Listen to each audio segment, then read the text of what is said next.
Hey guys, it's Lynn again. We are going to do more implicit differentiation in this example. Now, we're getting more and more complicated we have some trig now, we're going to have a chain rule, we're going to have a quotient rule, all within the idea of implicit differentiation. So again, implicit just means when you take the derivative of y, tag on the dy over dx, okay? Because you're taking the derivative of that y with respect to x, all right? So this is close to as complicated as what you're going to have because you have a lot of things going on in this little equation. So bear with me, stay organized, know what you're doing when you're doing it, and hopefully we'll be good to go, all right? So the equation is 7 tangent x over y equals 2x. Okay, so we just start taking derivatives left to right and see what we run into. So the 7, the constant in front of everything, can pretty much just sit there for now. Then we have this tangent of x over y. That implies a chain rule because we have something on the outside, we have something on the inside. We have a tangent on the outside, we have an x over y on the inside, right? So we got to take derivatives one at a time here, starting on the outside. We take the derivative of tangent, that would be secant squared. The inside stays the same this time around. X over y stays the same. Then, with the chain rule, we have to link on the derivative of that inside, the derivative of x over y. So that's what we're going to do here. But x over y is a quotient. It's also involving a y, so implicit is going to come into play here. Quotient rule with x over y, low, d high. So low stays the same. Derivative of x is just 1 minus high, d low. So you keep high just the same. The derivative of low is just 1 dy dx. So I'll just write dy over dx. Low d high minus high d low. Talking about this quotient. All over low squared. So that's your y squared right there. Okay, so that is the derivative of tangent x over y, is this whole big mess inside this bracket.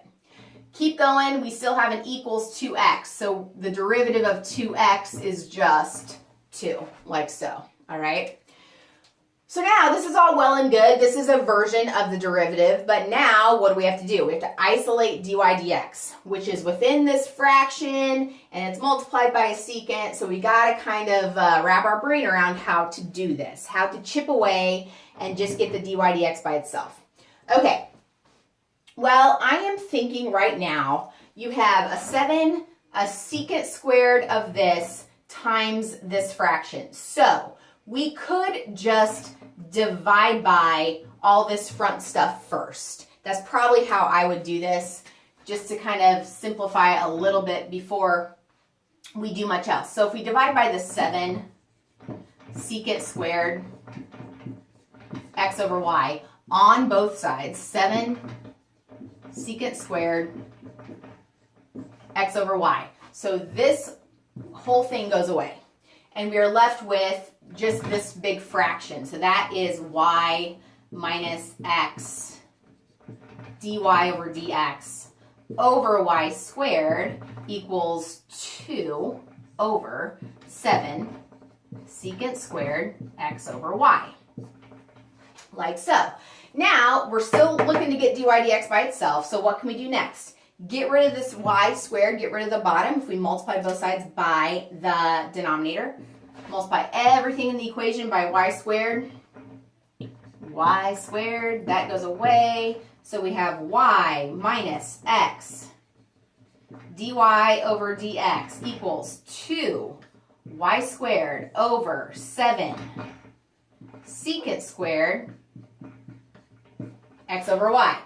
Pretty good. So far, so good. Now we can just subtract y from both sides, get rid of that, and then for sake of space, in the same step, I'm going to divide by negative negative x everywhere.